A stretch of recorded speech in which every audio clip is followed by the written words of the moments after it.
बिस्मिल्लाहिर्रहमानिर्रहीम, अस्सलाम वालेकुम। आप इंटरनेशनल प्राइम टाइम न्यूज़ देख रहे हैं। मैं हूं कैसर खान।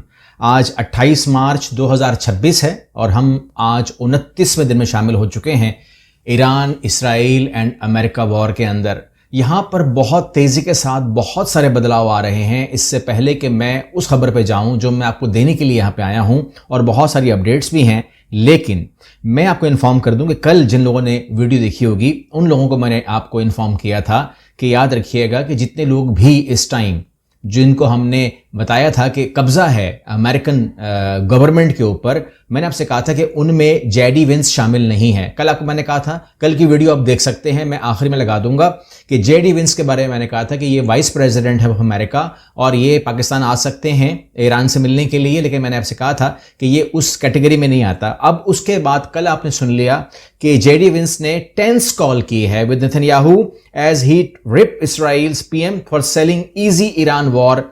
ये जो बात हुई है ये उससे भी ज़्यादा खतरनाक है, यानी कि उस कॉल से भी ज़्यादा खतरनाक है जितना यहाँ पर बताया जा रहा है। ये कॉल बहुत खतरनाक हुई है और जितनी भी आप इंटरनेशनल मीडिया कवर करेंगे तो आपको ये पता चलेगा कि जेडी विंस जो है वो चीखे हैं बाकायदा नेतन्याहू के ऊपर, और उन्होंने कहा कि जी आपने जो कहा था कि भाई आपने एक रात में हमला करना है, खामनाई ख़त्म हो जाएगा तो रिजीम ख़त्म हो जाएगी, तो ईरान ही ख़त्म हो जाएगा और तमाम चीज़ें वाइंड अप हो जाएंगी और हम अपने काम पे लग जाएंगे। लेकिन क्या हुआ उसका, यानी कि पूरी की पूरी कैलकुलेशन आपने खतर रखी।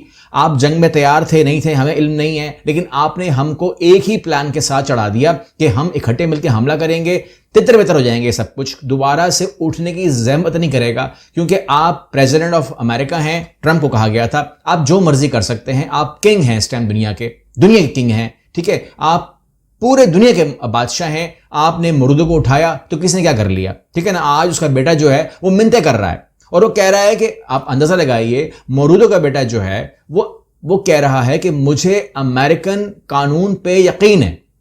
भाई आपके बाप को उठाया क्यों, सवाल ये होता है। अमेरिका पे यकीन है, नहीं कि यकीन है, वो उसका मुजरिम ही नहीं है, वो अमेरिका कानून का मुजरिम ही नहीं है, वो वहां पर पेश क्यों हो रहा है, आपको ये कहना चाहिए। लेकिन जब आप ये साबित कर दें कि जी मैं खुदा हूं, मैं जो मर्जी करूं, तो फिर वहां पर सूरत हाल ये है कि जेडी विंस जो है वो उस पटरी पे नहीं आता। और अगर जेडी विंस की और नेतन्याहू की इतनी बड़ी तू मैं हुई है, तो अगर ये बंदा मर जाए जेडी विंस, तो क्या फर्क पड़ता है इसराइल को। या ये तो एसेट नहीं, एक्चुअली एसेट्स का गेम है ना, ये एसेट नहीं है इसराइल का। जेडी विंस जो है वाइस प्रेसिडेंट ऑफ अमेरिका, ये इसराइल का एसेट नहीं है।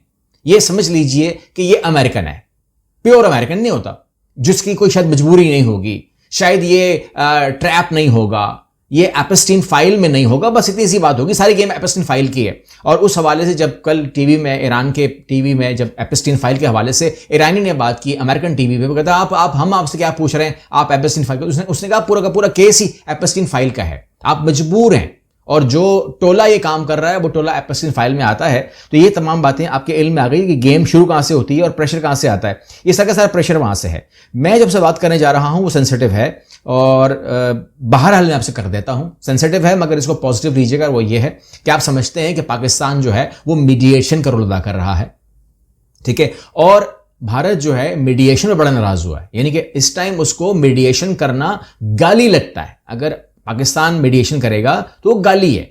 अगर रशिया और यूक्रेन में इंडिया मीडिएशन करवाएगा तो वो गाली नहीं है, हम करवाएंगे तो वो गाली है, ठीक है। चलें, ये उसकी मर्जी है। अब आदमी जब ऐसे मौके पर आउट होता है पूरे माहौल से, महफिल से, तो उसको बुरा लगता है, इसमें कोई मुज़ायका नहीं है। लेकिन आज पाकिस्तान होस्ट कर रहा है, सऊदी अरेबिया, तुर्की और मिस्र के वज़ीर ख़ारिजा से मुलाकात करेंगे यहाँ पर पाकिस्तान के अंदर। और मैंने आपसे कल कहा था कि ये लोग आएंगे, सऊदी के लोग भी आएंगे, तुर्की के भी आएंगे, मिस्र के भी आएंगे, और जो लोग शायद यहाँ पर नहीं बताए जा रहे वो भी होंगे बीच में, यानी कि अदरवाइज जो अदर रियासतें हैं मिडल ईस्ट की, उनमें के लोग भी आए होंगे। शायद वो यहाँ पर लिखा नहीं गया, लेकिन ये तमाम चीज़ें ऐसे ही हो रही हैं। अब सेंसिटिविटी बढ़ जाती है यहाँ पर। सेंसिटिविटी ये है कि हम लोग होस्ट कर रहे हैं, पाकिस्तान होस्ट कर रहा है, एक अनाउंस्ड वेन्यू होगा, और एक अनाउंस्ड वेन्यू के अंदर, अगर मिसाल दे रहा हूं, अगर जेडी विंस बैठा हुआ हो, या ईरान के वो लोग बैठे हुए हों जिनको आप जानते हैं, या उसमें सऊदी अरब, या उसमें मिस्र, या उसमें जितने वज़ीर ख़ारिजा हैं वो बैठे हुए हों, तो वो कितना सेंसिटिव हो जाएगा। इस्लामाबाद इस टाइम सेंसिटिव है, ठीक है। तो मेरे जितने भी भाई बहन वहाँ पर रहते हैं उनको मैं रिक्वेस्ट करूँगा कि अपना वो ध्यान रखें, या तो अपने कामों पे रहें, घरों पे रहें, लेकिन पब्लिक एरियाज के अंदर जाने की ज़रूरत नहीं है, मॉल्स में जाने की ज़रूरत नहीं है। थोड़ा सा फासला रखें ब्लू एरियाज से जो भी वहाँ पर रेड जोन्स होते हैं जैसे, वहाँ से दूर रहें। तो अच्छी बात तो यही है, लेकिन हमारी गवर्नमेंट को भी उस प्रोटेक्शन करनी चाहिए, और अगर कुछ वो कर सकती है इसके अंदर ज़्यादा ले सकती है इसको सीरियस, तो वो लेना भी चाहिए हमको। क्योंकि यहाँ पर फॉर एग्जांपल, क्योंकि यहाँ पर अगर आप ये खबर देखें, पहले मैं खबर बता दूं तो उसके बाद अगर मैं खबर दूंगा तो आपको समझ में आएगी, वरना हल्की हो जाएगी खबर। Pakistan is no Qatar, we will beat hell out of them if, Islamabad ने वार्निंग दी है। कहते हैं हम, पहली बात तो यह है कि इसराइल समझ ले कि हम कतर नहीं है, कि हम एहतजाज करेंगे, हम बोलेंगे जी बुरा हुआ हमारे साथ। क्या हुआ है? हुआ यह है कि ईरान के अंदर पाकिस्तानी एम्बेसी है, ठीक है ना, उसकी बिल्कुल सड़क के ऊपर उन्होंने मिसाइल मारा है। यानी कि उन्होंने ये बताया कि जी हमने अंदर नहीं मारा आपके, हमने आपकी एम्बेसी नहीं उड़ाई। एम्बेसी को मारने का मतलब ये है कि आपने पाकिस्तान में मिसाइल चलाया है ना, आपको मैंने पहले ही बताया हुआ है कि जो एम्बेसी भी होती है वो आपकी प्रॉपर्टी होती है। तो अगर ये मिसाइल थोड़ा सा भी 12 फुट आगे चला जाता तो ये हमारी एम्बेसी फारिग थी, फिर हम क्या करते? फिर हम क्या करते? या पाकिस्तान ने कहा है कि दुनिया भर में अगर कहीं भी हमारे मिशंस के ऊपर, हमारे सफारतकारों के ऊपर, या हमारे कहीं पर भी एम्बेसीज के ऊपर, कॉन्सुलेट्स के ऊपर, कहीं पर भी अगर अटैक होता है तो इसको पाकिस्तान पे हमला तस्वर होगा, और हम we will beat hell out of them. साफ कहा है उसने, ठीक है ना। ये दुनिया उसके लिए दोज़ख का और जहन्नुम का जो एक मंजर है वो पेश करेगी अगर वो ये काम करता है। इस बात के बाद जाहिर बात है इसराइल बैठा होगा कि अगर मैं ये काम करता हूं और वो बीट हेल ऑफ आउट करता है मेरे खिलाफ, ठीक है ना, मेरी जिंदगी को जहन्नुम बनाता है, या मेरे पे मिसाइल मारता है, या कुछ मारता है, तो इससे क्या होगा?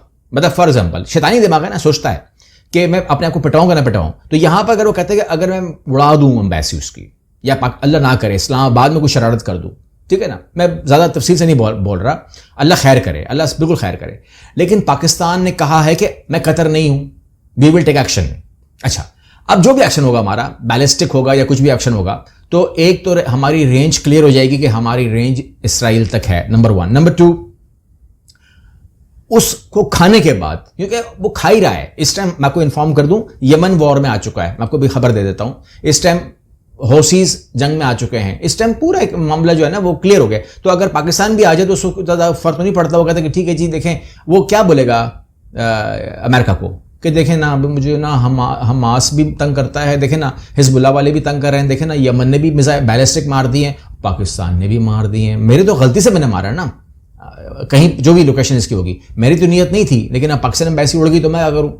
लेकिन वो उसके बाद फिर राजी करना शुरू करेगा इस जंग के बाद, क्योंकि ये लंबी सोचता है कि मैंने आने वाले 3 साल में, 6 साल में, 9 साल में, 12 साल में किस तरीके से इस मौजू को उठाना है। और ये मौजू फिर खत्म नहीं होता, कोई बात भी आजकल के दौर में अगर शुरू होती है तो खत्म नहीं होती।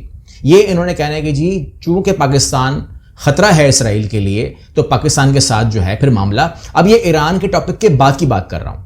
अगर हमने पूरा अटैक, तो अगर हम अटैक नहीं करते तो वो हमें कतर की कैटेगरी में डाल देगा, ठीक है ना, कतर की कैटेगरी है ना, आप जानते हैं, और बहरीन कैटेगरी में डाल देगा। और अगर हम हमला कर देते हैं तो हमें ईरानी कैटेगरी में डाल देगा। तो बेनिफिट में तो इसराइल है। फिर अगर अमेरिका की कोई जेडी विंस टाइप गवर्नमेंट नहीं आती, ठीक है, इस टाइम अगर जेडी विंस प्रेसिडेंट होता तो अमेरिका की सूरत हाल ही चेंज होती। आप ट्रंप को साइड पे कर दें, जेडी विंस को बना दें, पूरी की पूरी इंटरनेशनल पॉलिसी चेंज। लेकिन वहां पर सूरत हाल क्या है? ऐसा नहीं है। यहां पर इस टाइम एपिस्टीन के लोग बैठे हुए हैं। तो एपिस्टीन में ट्रंप बैठा हुआ है या कोई और बैठा हुआ है, जितने बैठे हुए हैं वो सब मजबूर हैं इसके काम करने के लिए। They have no B plan. उनका एक ही प्लान था कि जी खामनेई को खत्म करें, बेटा गायब हो जाएगा, हम एक नई रिजीम ले आएंगे, या वो जो बादशाह का बेटा है उसको ले आएंगे और हमारे बल्ले बल्ले हो जाएंगे। लेकिन यहाँ पे सूरत है नहीं। तो पाकिस्तान को घसीटने के लिए इसराइल ने पूरा चाल चल दिया है, और आने वाले वक्त के लिए ये एक अच्छा टाइम है इसराइल के पास कि वो क्या फैसला करता है, पाकिस्तान से वो काम करवाता है कि नहीं करवाता है। Let's see. और उसके ऊपर विटकॉफ ने भी कहा है, बेकार आदमी है लेकिन इसे कहा है कि उम्मीद है कि आइंदा हफ्ते हम ईरान से मुलाकात करेंगे। ठीक है, मेरा ख्याल है कि ईरान को कहना चाहिए कि हम विटकॉफ से नहीं मिलेंगे, इसको जेडी वेंस से मिलना चाहिए। मैं अगेन आज सेकंड डे है, मैं फिर कह रहा हूं कि ईरान को कहना चाहिए, अल्लाह करे खबर आ जाए कल में, परसों में, कभी भी आ जाए, कि हम मुज़ाकरात तो तैयार हैं, पाकिस्तान में करने को तैयार हैं, लेकिन विटकॉफ या जैरेड कुरेशन के साथ नहीं करेंगे हम लोग, ये कहना चाहिए मेरे हिसाब से। ताज़ा तरीन सूरत क्या है जी, ईरान के पास अगर एटम बम होता तो वो इसराइल के खिलाफ इस्तेमाल कर सकता था डोनाल्ड ट्रंप, ठीक है। इतना प्रोवोक करोगे ना तो मैं समझता हूं कि उसको अभी भी बना देना चाहिए, कर देना चाहिए, जो आप जितनी प्रोवोकेशन हो रही है, क्योंकि इस टाइम इसराइल सिर्फ प्रोवोकेशन कर रहा है, इस टाइम अमेरिका सिर्फ प्रोवोकेशन कर रहा है। ईरान की नीयत थी ही नहीं लड़ने की, और आज भी कह रहा है कि ताहयात ना लड़ने का मुआहदा करो, 1 महीने क्यों बोल रहे हो। तो सऊदी अरब ने मिसाइल ड्रोन्स गिराने के मकामात तस्वीर बनाने और शाया करने पर पाबंदी आयद कर दी है। तुमने ईरान के बुनियादी ढांचे पर अटैक किया है, जवाब का इंतजार करो। ईरानी कमांडर ने इसराइल को खबरदार कर दिया। बुनियादी ढांचे क्या हुए हैं, उसने जो यूनिवर्सिटी है इंजीनियरिंग की, उसको उड़ा दिया है ईरान के अंदर। तो उसके जवाब में जो वो है ईरान, उसने उसकी यूनिवर्सिटी उड़ा दी है। वो मैं आपको तस्वीर अगर दिखा सकूं, ये आप स्क्रीन पे देख रहे हैं। Iranian missile struck a building at Technion ईरानी institute of technology is occupied Haifa causing significant damage. तो उसने भी उड़ा दी है। यहाँ पर जाहिर सी बात है कि जैसे टिट फॉर टैट का आपको मैंने कहा, ये वॉर जो है वो इसराइल के लिए और बल्कि ये ईरान के लिए टिट फॉर टैट है। जो आप करोगे हम उससे अब ज़्यादा भयानक करेंगे। तो ये सूरत हाल जो है ये हो रही है।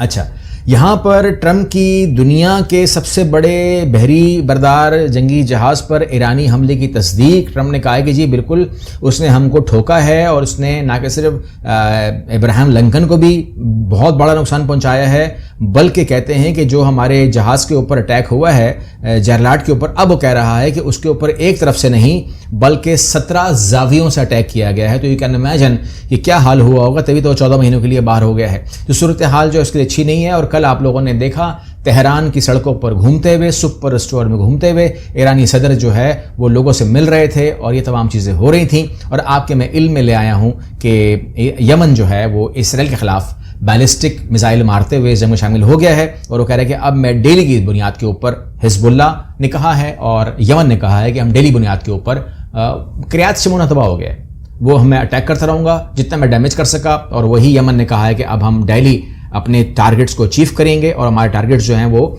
बिल्कुल अहम मुकामात के ऊपर लग रहे हैं।